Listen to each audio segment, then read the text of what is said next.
আসসালামু আলাইকুম। আমি নুরুল কাব্য স্বাগত জানাচ্ছি আরও একটি ভিডিওতে। তো দেখতে দেখতে অবশেষে ঈদুল আজহার চলেই আসলো। এই তো সন্ধ্যা শেষ, রাত্রি শেষ, ভোর হলেই ঈদুল আজহা। তো খারাপ লাগতেছে যে দিনগুলো খুব তাড়াতাড়ি চলে গেল, তাড়াতাড়ি ঈদুল আজহা চলে আসলো। মাত্র একদিন আগে কোরবানির ছাগল নিয়ে আসলাম, সেই কোরবানির ছাগল আবার আগামীকালকে চলে যাবে। আসলে সময়গুলো খুব দ্রুত চলে যায়। আসলে কতগুলো ভাবতে অনেক খারাপ লাগতেছে, তারপরও কিছু করার নাই। এটাই নিয়ম, এটাই আল্লাহর নিয়ম নীতি, এটাই আল্লাহর আইন করে দিয়েছে, আমাদেরকে এটা পালন করতেই হবে। একটাবার ভাবুন, যদি সেই দিন ইসমাইল আলাইহিসসালাম যদি কুরবানি হয়ে যেত, তাহলে আমাদের মতো যুবক ছেলেরা, অত ছোটো ছোটো বাচ্চারা কী হতো, এই ঈদের দিন কুরবানি হয়ে যেত। হয়তো আল্লাহর খুব খারাপ লাগছিল, বা আল্লাহর ইচ্ছা ছিল যে এটাই, যেভাবে আমার বান্দাকে আমি পরীক্ষা করব। আল্লাহ অনেকভাবেই তার বান্দাকে পরীক্ষা করে। ঈদুল আজহার আগে অনেক বান্দাকে আল্লাহ পরীক্ষা করছে ঈদের মধ্যে। আমরা হয়তো অনেকেই বুঝতে পারি নাই, অনেকেই সেটা হয়তো অনুভবও করি নাই। অনেকেই আল্লাহকে বলতেছি, দোষ দিচ্ছি যে আল্লাহ কেন এটা করলো। আল্লাহ বান্দার ভালো চাই, বা এটুকুর মধ্যে কোনো হয়তো বা কল্যাণ নিহিত রাখার জন্যই বান্দার প্রতি আল্লাহ এত দয়া রহমত এবং পরীক্ষা দিয়ে তাকে তার প্রতি আনুগত্য করার দাবি জানাই। এভাবেই আমরা মুসলমানগণ প্রত্যেক বছর ঈদুল আজহার দিনে আল্লাহর সন্তুষ্টির উদ্দেশ্যে পশু কুরবানি করে থাকি। তো না আর কিছুক্ষণ, এখন বাজে প্রায় বিকাল 5:30 বা 5:45 বাজে। এখন বেশি সময় নাই, এই রাতটুকু সময় পশু পাখিগুলো আমাদের সঙ্গে আছে। কালকে সকালেই আল্লাহর নামে আমরা কুরবানি করে দিব। আল্লাহ আমাদের সকলের কুরবানি কবুল করে নিক, আমিন আমিন আমিন।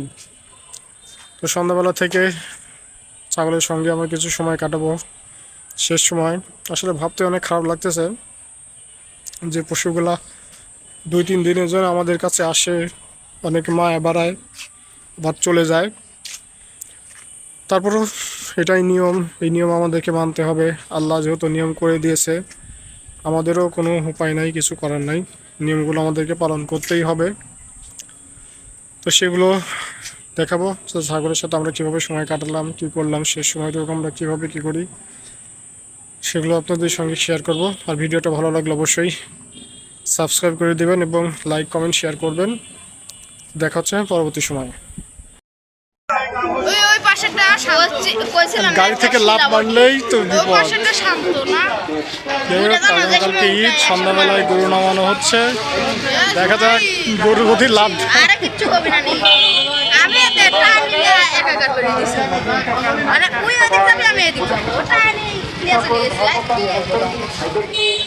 সকাল 8টার মধ্যে চন্দনাইগ্রাম কেন্দ্রীয় ঈদগাহ মাঠে উপস্থিত হওয়ার জন্য বিশেষভাবে আমন্ত্রণ করা হলো।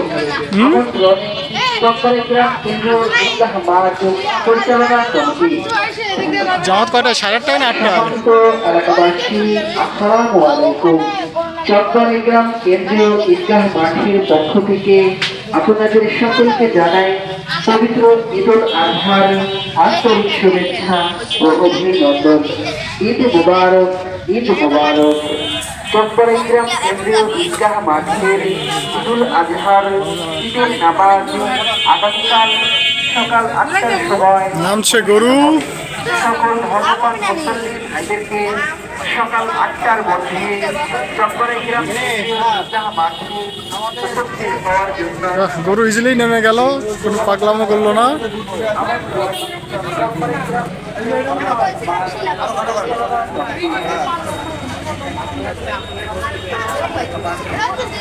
সাদারাও তো দেখতে সুন্দর, সাদারাও তো ভালো দেখতে, সে সুন্দর।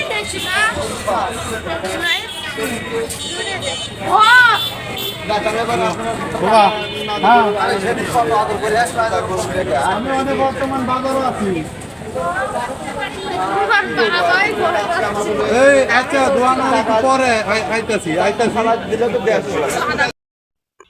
ঈদের দিন সন্ধ্যাবেলা বাজারে গেছিলাম কাজের জন্য।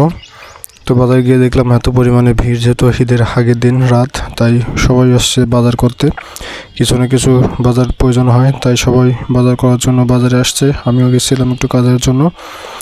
তো বাজারে এত পরিমাণে ভিড় যে ভিতরে যাওয়াই যাচ্ছিল না, আর এত পরিমাণে সাউন্ড হচ্ছিল, যার কারণে আমি একটু ভিডিও নিলাম, যে সন্ধ্যার চিত্রটার একটু ভিডিও নিয়ে ঈদের আগের দিনকার আপনাদের সঙ্গে শেয়ার করব। মানুষের অনেক কষ্ট হয় ঈদের আগের দিন বাজার করতে, অনেকেই সময় পায় না, একবার শেষ পর্যায়ে এসে বাজার করে। তো আমিও একদম শেষ পর্যায়ে বাজারে গেছিলাম একটু কাজের জন্য। পৌরসভা চত্বর চাঁদ রাতের দৃশ্য। কেউ রাজনৈতিক আলাপে ব্যস্ত, কেউ আগামীকাল ঈদের ইয়েতে ব্যস্ত।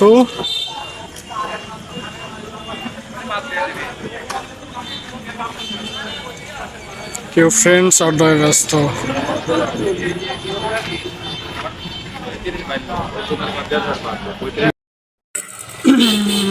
চলে আসলাম আবার বাজারে একটু কাজে। এখন বাজতেছে প্রায় 11টা। মসজিদের পাশ দিয়ে যাচ্ছি, লোকজন ফাঁকা, এত বাজার,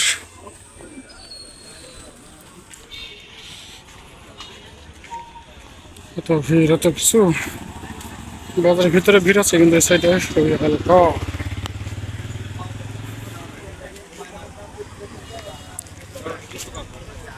কত কেনাকাটা মানুষের।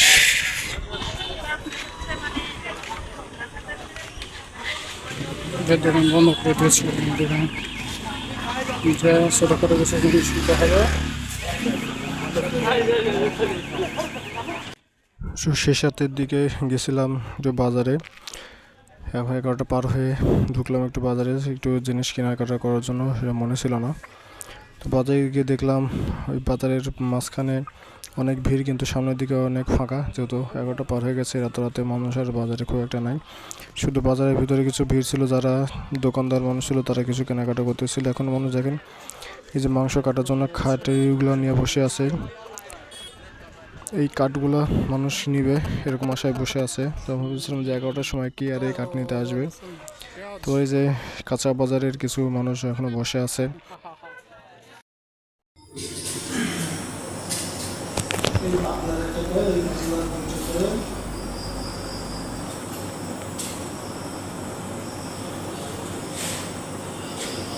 একটু ঘুরে ঘুরে দিচ্ছি, যাতে আবার এদের গাড়িটা না লাগে।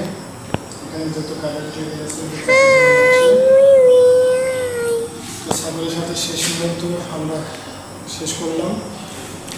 আর ছাগলের সাথে কোনো ব্লগ আসবে না, আবার 1 বছর পরে দেখা হবে। তো 2 দিনের জন্য আসলে খুবই খারাপ লাগতেছে যে কালকে থাকবে না, 1-2 দিন আমাদের কাছে আসে। আর বছর থেকে চেষ্টা করবো একটু আগে ভাগে নিয়ে এসে, যাতে একটু বেশি সময় ধরে আমরা তাদের সাথে সময় কাটাতে পারি। এবার তো খুবই কম সময় আমরা টাইম মেনটেন করছি, যেহেতু আমাদের হাতে হাতে সময় ছিল না, জায়গা ছিল না নিয়ে আসার মতো, তাই আমরা নিয়ে আসতে খুব লেট করছি। তো সবাই আমাদের জন্য দোয়া করবেন, আল্লাহ পাক সবার পরিবারে দোয়া করবেন। এই বলে এই শেষ সময়ের ব্লগটা শেষ করছি। আজকে চাঁদ রাত ব্লগটা এই পর্যন্তই। কিন্তু ব্লগ আসবেন, সে পর্যন্ত সবাই ভালো থাকুন, সুস্থ থাকুন। আল্লাহ হাফেজ।